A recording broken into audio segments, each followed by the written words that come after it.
Essa música.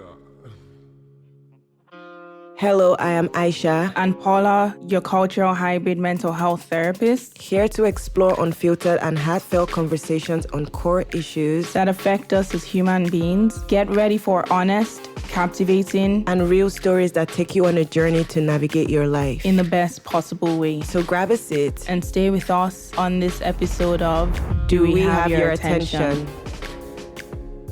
Hi, my name is Paula. And my name is Aisha, and this is the Do We Have Your Attention podcast. Your unfiltered, a real talk space where we discuss the parts of mental health and life that people often shy away from. Let them know. And Exactly. I am so excited to say that we actually are recording episode 13 of season 2. Yeah. And for our episode today, we are talking about something that's often hidden in silence, but affects so many people. Yeah. Sexual trauma and how it impacts sexual health relationships. And let's be real, sexual trauma doesn't just disappear with time. Even if it happened years ago, your body can still carry those memories. Like we often say in therapy, the body keeps the score. It can affect how safe you feel in your own skin, how much you trust your partner, and how you experience sex and intimacy. And this isn't about blaming or shaming anyone. It's about saying, if this is your story, you are not broken. You are definitely not alone. And healing is absolutely possible. And for anyone that's listening who might feel triggered, we want you to take care of yourself. Pause if you need to and come back when you are ready. Absolutely. And before we dive in, as always, we're going to do a check-in. Paula, how you feeling today, sweetie? Oh, Lord. Okay. I am feeling all over the place, if I'm being very honest. So I'm feeling overly stimulated. I'm not necessarily feeling stimulated. I'm feeling overly stimulated. So I don't really know what color is for that. I don't All think the colors. I'm going to say maybe like a gray, red, yellow, orange, green, pink. All the everything colors mixed together. All the colors. Oh, thank you for being honest. What do you think would be helpful today? How can I support you throughout this episode? That's a good question. So the good thing here is I feel comfortable because I am with a fellow therapist, meaning if the therapist in you seems like Paula needs me to check in with her at this moment, please check in with me. Aw. Yes. How are you feeling? Let me ask you too as well, because that's other. a really good question. And how can I support you too as well during this episode? I think I'm feeling great, but it's mostly because I'm recovering from a sinus infection. So I think my body's just exhausted from having to try and get all of the infections out of my body. But I'm actually somehow feeling excited for this topic because I feel like it would be a good one for people to listen to and just educate themselves on and actually also normalize the conversation. And people don't have to shy away from it or attach shame to their experiences. So thank you for asking. Absolutely. I appreciate you sharing that. And I definitely want to wish you well. Thank you. Wish you health and recovery. Thank you. And to our listeners as well who are tuned in. Please take a moment to reflect how you are feeling. And then also make sure that you are listening to this episode, making sure that if there's things that are stirred up in you, you're taking a deep breath, you're checking in with yourself and allowing the moment to exist without having to necessarily judge yourself, criticize yourself, just sort of let it exist. Yeah. Thank you, Paula, for stating that. With that being said, can we take a deep breath too? Yes. Take a deep breath in. Exhale through your mouth. Repeat again. Deep breath in. Exhale through your mouth. And one last deep breath in. Now exhale through your mouth. Sorry, I like to do things in threes. That was very helpful. Yes. 3 to 5 deep breaths always. Yes. I agree with that. Thank you. That was very helpful. Yes, shall we? All right. So to get started, when we talk about sexual trauma, what does that really mean? And how might it show up later in life, especially in our relationships? A very, very deep but very important question. Yeah. So I would define sexual trauma as any unwanted, coerced, or abusive sexual experience, whether it's a one-time event or ongoing. I wanted to add that because I feel like sometimes people think it's one time. Sometimes it can also be ongoing. And it's not really, the act itself is obviously a very horrible thing to happen, but the betrayal of safety, trust, and autonomy. And, you know, sexual trauma can include assault, harassment, rape, childhood abuse, experiences where you basically didn't give consent or you consenting to an activity wasn't respected. And it can show up in how we trust people. It can show up in being vulnerable. It can show up in boundaries, because sometimes people may struggle with emotional closeness. They may find themselves in patterns of over accommodation, or over compensating, or even avoidance. And sometimes it can also show up as flashbacks, or like we were saying earlier, your body keeps scores, right? So your body's memory, you become very hypervigilant in certain situations that may seem safe to other people, but you feel unsafe in those situations. And in relationships, it can show up in many, many ways. It can show up as difficulty relaxing during intimacy. And when I say intimacy, I'm not just referring to sex. I mean like holding hands, hugging, looking into people's eyes, that level of intimacy. It can also show up as like having a need for control. It can show up as fearing abandonment. It can show up as hypersexuality. It could show up as not even having any form of sex drive. So it's very different for everybody, depending on their experiences. But the whole point of how people react after experiencing a sexual trauma is that your nervous system is trying to protect you. And sometimes that protection may look like all the things that I've shared. What about you? What do you think? I think that you did such an excellent job in really breaking down what sexual trauma is, what it really means, and also how it shows up. Especially in saying it doesn't just mean it's a one-time incident. It can be reoccurring. It can even pause and it can continue as well. And also in explaining that it is something that it's inclusive of coercion. I think what I would just add to that is it is a violation as well. It's not just a violation to one's body, violation towards one's body, but it's also towards one's mental, emotional, physiological, psychological safety to a large degree. And you made such an excellent point as well in just kind of breaking down how it can be harassment as well. It's not just necessarily the idea of what most people see sexual trauma as, which is also typically referred to as rape. It can be molestation. It can absolutely be rape as well. It can be harassment. It can be anything that puts you in a position where your physical safety is pretty much exploited and violated. Can fall under that line, especially when you see that your sense of safety or bodily autonomy is threatened or it feels like it doesn't exist. Those are typically the telltale signs when one has definitely experienced something like sexual trauma. It's also not always violent. No, absolutely. That's a Thank you for bringing that up. I think that sometimes there's a perception that we have around sexual trauma that if there isn't violence there, it didn't exist. But we also see different things like, I've forgotten what and please, if we can quickly do a Google search, but like the gray area sexual trauma as well, like the gray area rape, or where it's sort of, is this called stealthing? Where, say, for example, if someone takes off a condom, that is also considered actual sexual violation and sexual assault as well, without your consent during a sexual act. So it's not a one size fits all, like you said, and it can happen to any and everybody. And because it's such a big violation to one's sense of safety and bodily autonomy, absolutely it can easily translate to how we show up as well in our relationships. Agreed. And yes, you were right, Paula. It is called stealthing, which is when a person secretly removes a condom, tampers with other protection during sex without the partner's consent.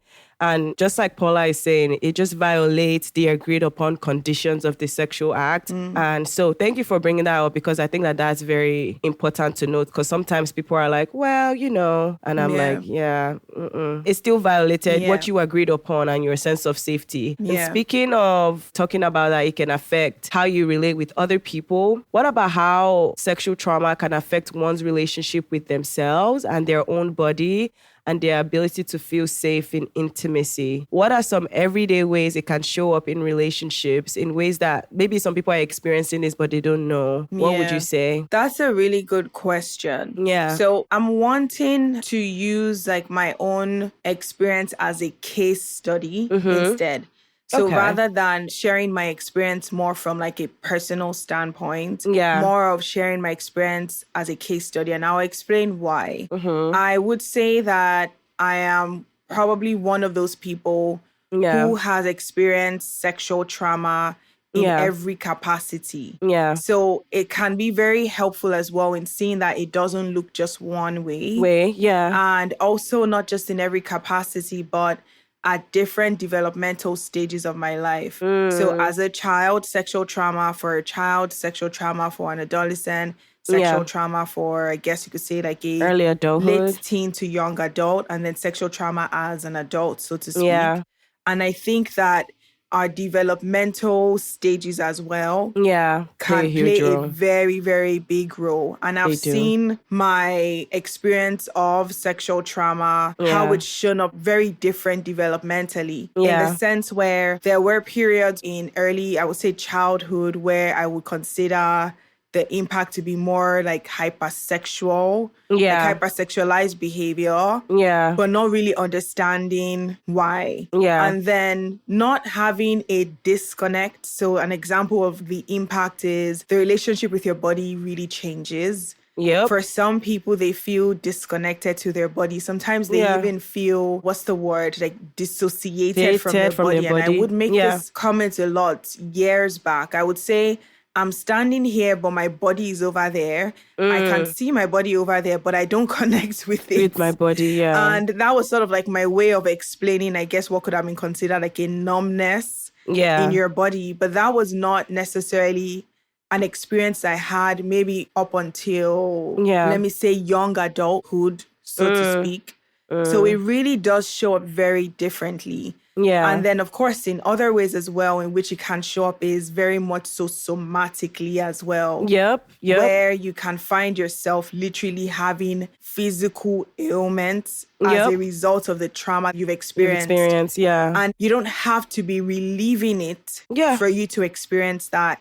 You can have very much so, let's say, other physical interactions, maybe even forms of intimacy. So say, for example, I'm not someone who's comfortable hugging people. I don't know why. And it was something I never even noticed. I noticed that I was someone who, like, I get very, awkward when you're hugging someone, because the truth of the matter is I don't want my body to be touched. Touching, Like the initial thought process is safety. Where even what could be considered as just physical contact that is normal can also be seen as a threat.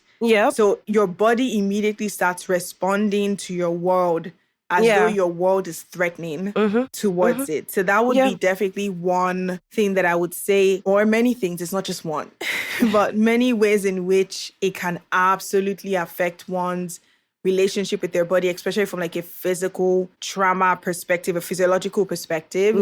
But of course, the mental one as well is sort of seeing yourself as an object, seeing your body as a shameful being. There's a lot of shame that's like attached very to internalized shame that's there. Also seeing yourself, not even just your body, but even just your value and your self-worth as something that only people have access to if they violate it. Like, do you understand? Like, people have access to it. You have no boundaries around it. I would also say that it can be seeing yourself or seeing your body as something that everybody has access to without no boundaries, no autonomy or agency on your own part. Yeah. Wow. Thank you, Paula. Just checking in with you because that's a lot to share. And as I was listening to you speak, I definitely was just thinking about some of my clients that I've worked with and just them having similar experiences with what you shared. But just checking in with you, how are you feeling after sharing that? I'm feeling okay. Okay. I think there's been an episode where I have spoken about being a child survivor of sexual assault, but I haven't obviously mentioned that I did experience sexual assault in other developmental stages as well of my life. And even in my own healing journey, and I've been healing for probably over a decade, being in therapy on and off over a decade, I've really learned to be able to not just heal my mind, my body, my soul, everything. Yeah. And I'm still on that journey. It's going to be a lifelong journey. But one of the things that I found that was very helpful for me as a therapist who's also experienced sexual assault is the developmental stages. Yeah. Seeing how different it shows in kids, seeing how different it shows in adults, seeing how different it is in teenagers, and then young adults. It really does help me have a perspective that I guess can be considered a unique perspective. So I do appreciate you asking. So I am definitely feeling okay. And thank you for being vulnerable and, accepting the check-in because you don't have to. And I think that one thing that just stood out for me from what you said is highlighting how we cope depending on what developmental stages we are, because that is a very key and important part. And I think that depending on everyone's experiences, just like you said, like it shows up differently for everybody. So it's very good. I think it's great for the listeners to hear that, it may look like this for someone else. Like people may experience the exact same thing and then the way they react is definitely going to be different.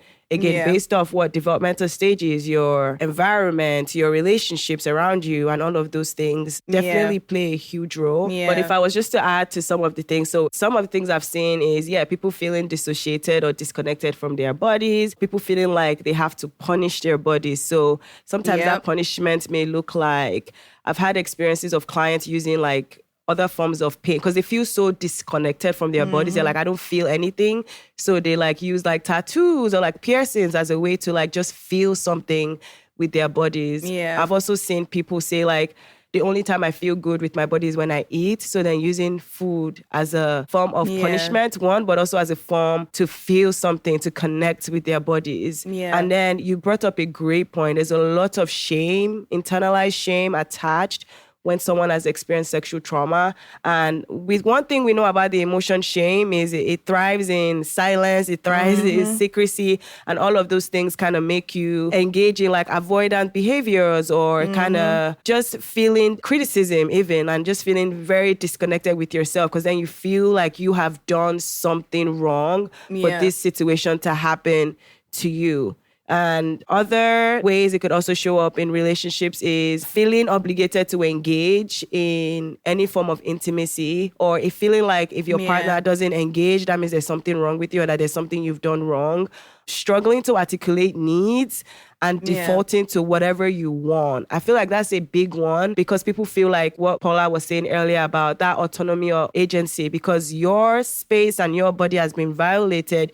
People start to feel like they don't have that or they don't feel like they have that autonomy to say no, to say yes, to choose whatever they want in their relationships. And I think I said earlier about like the hypersexuality and sometimes I think people engage in that because in those moments you feel so powerless, you feel so out of control. And sometimes people use that as a mechanism to be like, you know what, I don't want to ever be put in a situation where I feel powerless, so I'm going to take the power back by engaging and being hypersexual. Just some of the things that just came up to me as I was hearing you speak. I appreciate you sharing that because that's very, very true. And as I was even listening to you as well, I was wondering, because let's be real, so many people have experienced sexual assault and live with sexual trauma every single day of their life. Yeah. And it is very heartbreaking and very unfortunate that this is something that is so prevalent in all genders, all sexes. Like I'm so glad that you said that. Yep.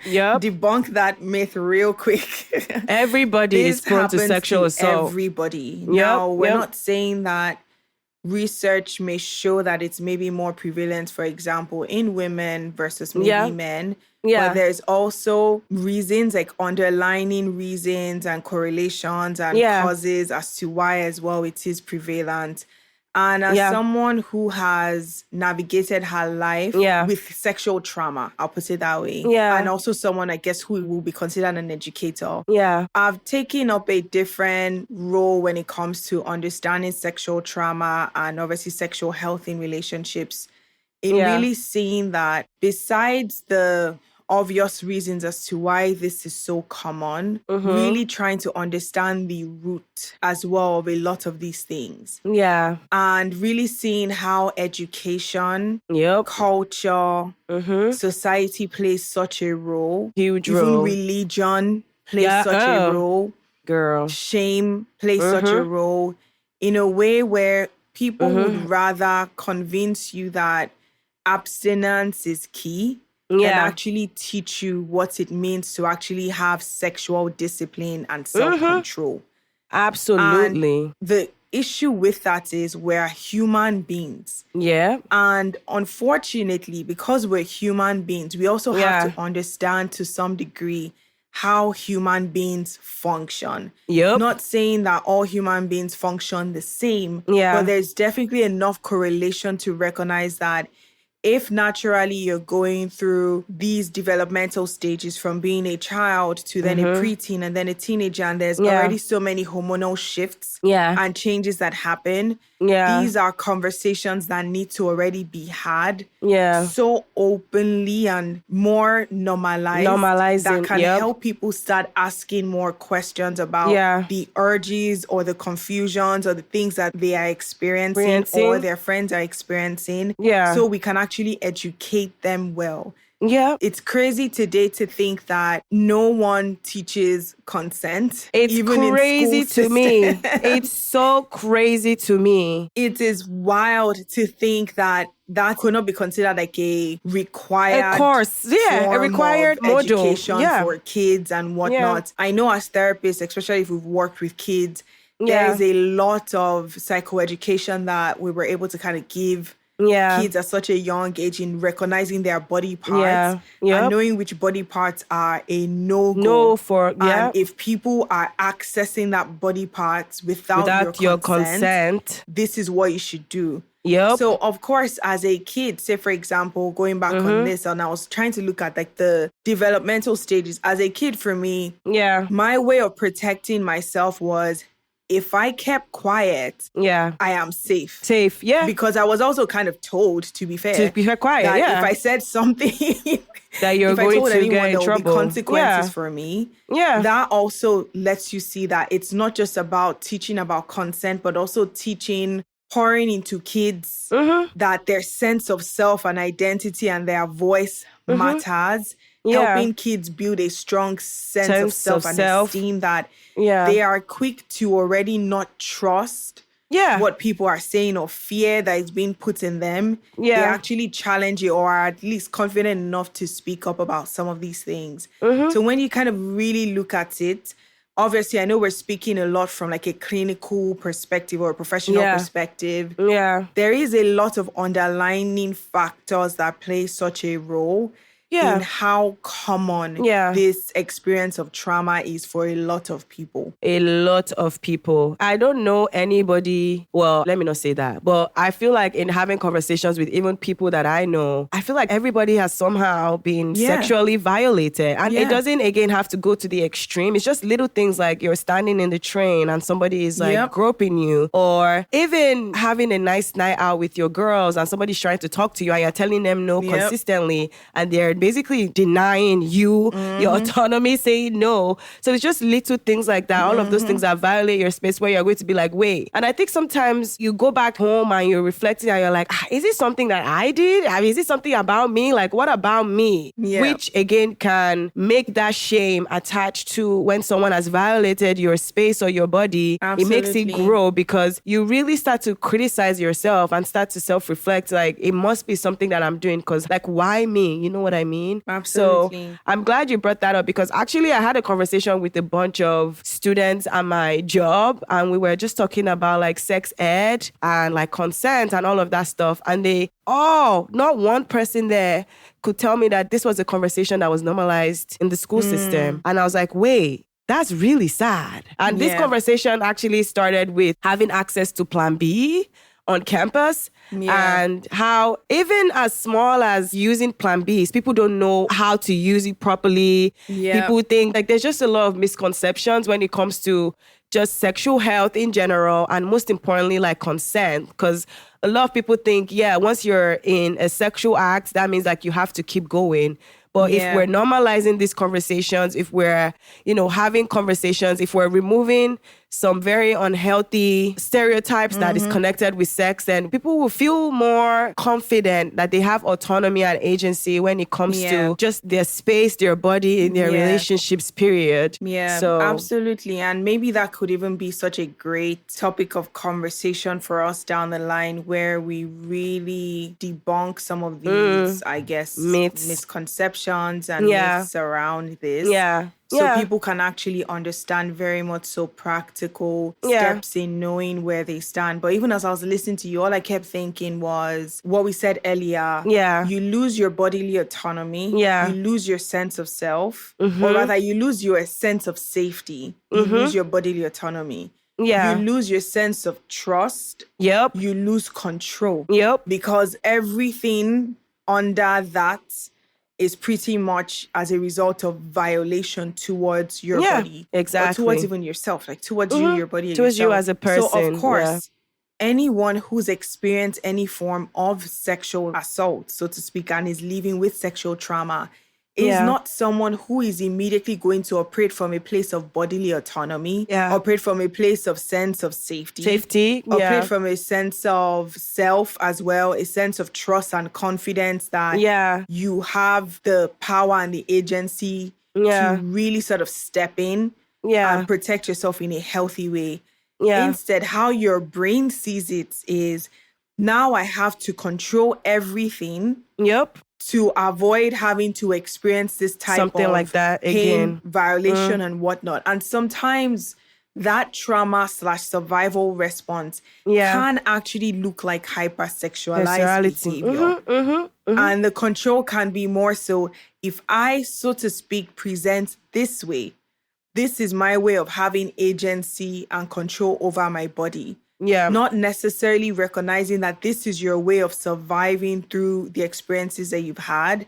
And because we live in such a world where we're very quick to say what is wrong with you, and we fail to ask what has happened to you. It puts us in a position where we make judgment easily off of kids' behaviors, teenagers' behaviors. We see outbursts from a kid, and you see outbursts as like anger, a disruptive kid, a defiant kid, but not necessarily realizing that it's a kid reacting to something trauma that's happened and to experiences them. Of sexual trauma that they've had.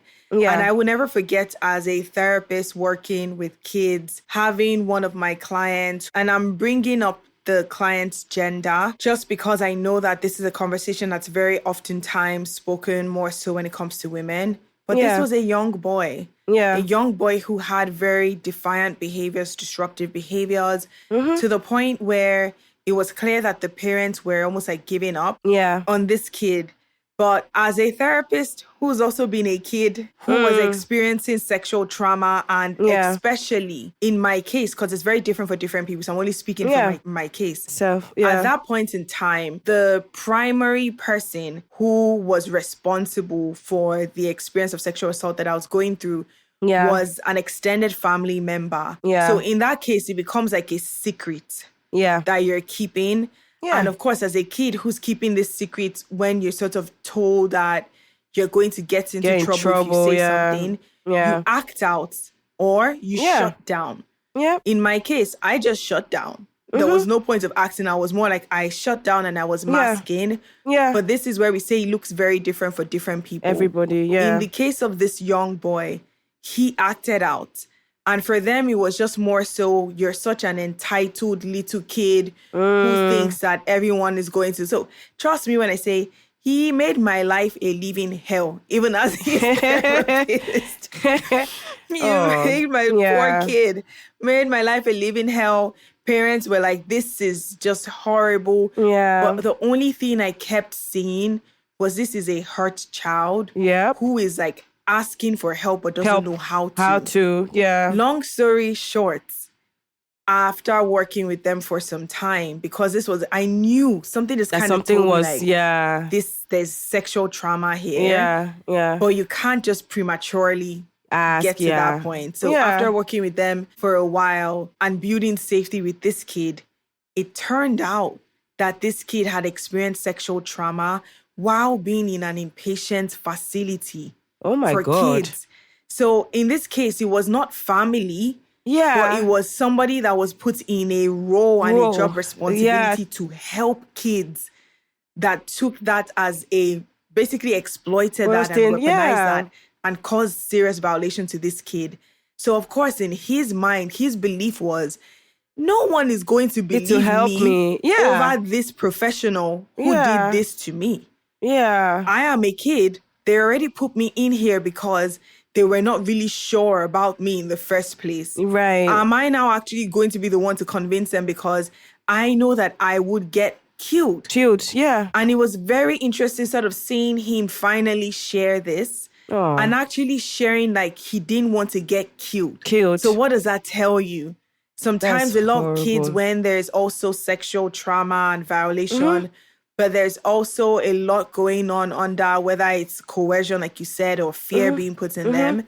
You're not going to be able to really fully pinpoint what lack of sense of safety or lack of bodily autonomy looks like. Sometimes it looks like the most bizarre thing where it's just them acting out. But we have to start taking this reframe of not what is wrong with you, what happened to you, and being able to be safe enough spaces for people to be able to understand that in time, people can actually come to us to share what they're experiencing. Yeah. Thank you for sharing that. That's actually so sad to hear that. I mean, if it's a family member or somebody that you know, like, that's horrible. But to be put in a facility where you're supposed to be getting help and to be violated like that is crazy. Girl, when I say I can't even wanted to find that person and like deal with it. No, seriously. Because I'm even trying to just think about the relationship then he had with you and how that would have, obviously, I'm sure there's a lot of transference there as well. I was threatening to him. Yeah. Oh my God. That's absolutely horrible. Thank you for sharing that. But just like Paula is saying, this can look very differently for everyone and it can happen anywhere. It's not just certain spaces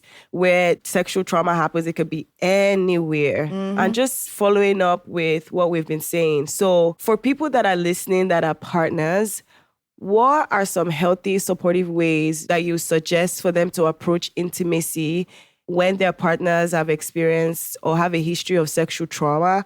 How can they open conversations about it without pressure or fear? I feel like that's a loaded question. It's so loaded. Yeah, it's a good question. And I can't even lie to you. I get very biased in the sense where there's like parents now with kids. If we were talking to parents with kids who are listening, it's very different. Like I kind of touched on that already. Yeah. Versus let's say like talking to people who have partners. In relationships. I'll be honest with you. There is responsibility on both people's end. Agreed. Like there is responsibility on the person with the sexual trauma history. Agreed. Just as well, there's responsibility of the person who is open to loving the person with the sexual trauma history. Yeah. And it is really important that the person with sexual trauma history is also someone who is actively seeking help. Yeah. As well. And I understand that sometimes some people don't even realize what they went through until later on in life. And some people honestly don't even realize throughout their lives that this is what they experience because they've just lived in survival so much that it becomes their identity. Yeah. And I understand that that is the reality for some people. So I'm sort of speaking to the people who are aware of what they've been through. And they see to some degree, there is responsibility on your part to really heal.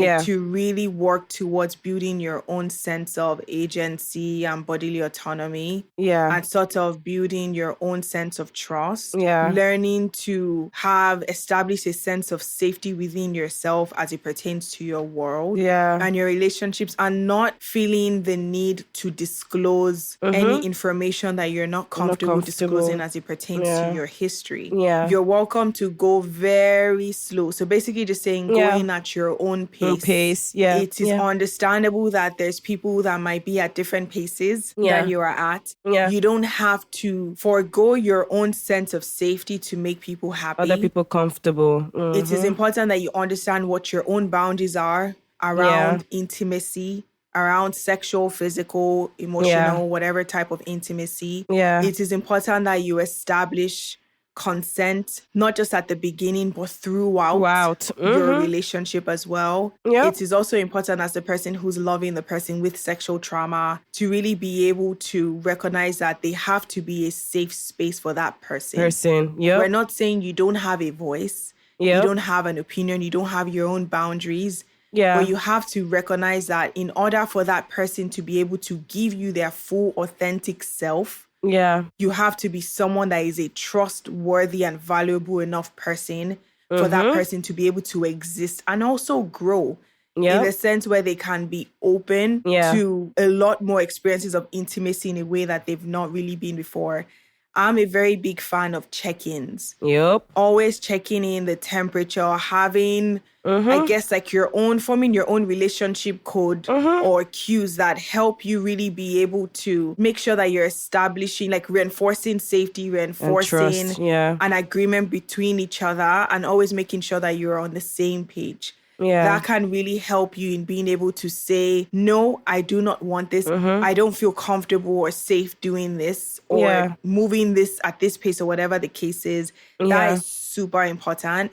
I also think that intimacy is so different from sex. A lot of times we really misconstrue intimacy as sex. But if we're able to establish safety within all different forms of like non-sexual intimacy, that can really help someone slowly build that trust as well and that safety and get into a place where they are able to like explore even a stronger connection with you. That is probably why I say that the responsibility is on both ends, because it's also the responsibility of the person with the sexual trauma history to recognize that if these things are not being respected, they're not being honored, they're not being valued. Instead, it's sort of putting you in a position where you're relieving your trauma. That is not a safe person, a safe relationship, or a safe environment for you to be in. And for you to be able to fully heal, you have to be able to know how to discern what is not safe, what is not an environment for you to be able to heal in,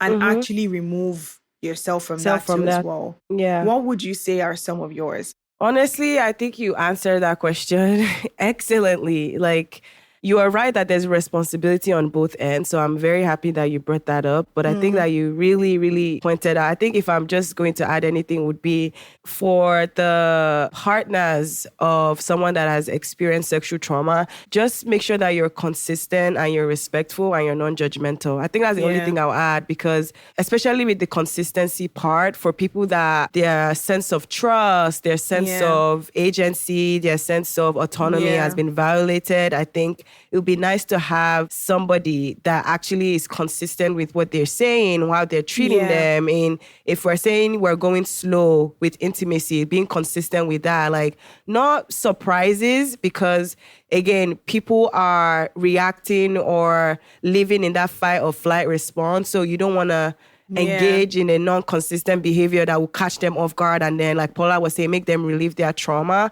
So just, again, stay consistent. Make sure that you're very patient. And if it's something that you're struggling with, it's something that I would encourage you to also speak to a therapist about, right? Like, what is coming up for me, you know? Because it's not easy not to sit here and lie to you guys. It can be very hard to experience. So, like, it's okay to also seek support for yourself as you are creating that safe space for somebody as well. Absolutely. And ask for consent all the time. Even if you guys have been in a relationship for 5 years, 6 years, 7 years, I know this person like a handbook, making sure that you're asking for consent all the time. It can change for anybody at any given time. So again, you don't want to be the one that you've had this strong relationship with someone and then become this non-trusting person because you didn't ask for consent. So yeah, that's the only thing I'll add to it. Absolutely. And of course, I'm sure like there's people who are also wondering like what are actually helpful practices, tools, or approaches that can help survivors of sexual trauma reclaim their own sense of safety, connection, and pleasure within their bodies. So for that person who is listening, what would you say would be some very helpful practices for them? I just want to start with saying, because when we talk about healing from trauma and especially sexual trauma, I think a lot of people just want to erase the past, erase this very horrible experience that they've gone through. So I just want to start with saying like your healing doesn't have to mean erasing that memory or acting like it never happened. Actually, for you to heal, you're going to have to confront those very painful memories, but seeing it as an opportunity to reclaim your right to feel safe as a whole, as a person, and that you are worthy to be present. You don't have to keep acting based off your past. You don't have to keep acting based off this very horrible experience that you've had. Like, you're worthy of your own autonomy and agency, and you have control of your own life. That being said, I think there's a lot of evidence-based interventions that are used in therapy. So there's EMDR, which is eye movement desensitization reprocessing. And I think this is one of the most successful trauma modalities. And it's a very intense intervention, but it absolutely works just by seeing people's responses to it, people's feedback of it. Like, a lot of people have said, like, this is one of the greatest ones. I think there's also trauma-informed therapy, like somatic experiencing. I actually witnessed one, like, I didn't witness it live, but I saw like a video of like a somatic intervention, and I was like so blown away. Right. It's so powerful because, like we're saying, your body holds a lot of that tension. Your body holds a lot of like feeling responsible for making you feel safe now. And I think part of the work of the somatic processing is like releasing all of that. So you just see people like, I don't know how to explain it. Like, if you Google it or like you YouTube it, it's just see like seeing them, like, it's kind of like you're feeling free, like you're letting go in a way that's like, wow, like I'm now in control of my body. Is very, very powerful. One way that I like to work with my clients is actually putting language to what they've experienced, because a lot of people don't even have the words, they don't have the emotions, they don't have the language to put to it. And sometimes that may look like through creative expression. So whether it's like writing, or art, or like, you know, art could look differently. So like music or poetry, like it just looks very differently from people. Like, there's so much I've heard from my clients just by them putting it in a creative space. And I'm like, wow, like that's very, very deep, but very, very insightful to just understand your relationship with yourself, your body, and like how much this experience like truly affects you in the moment.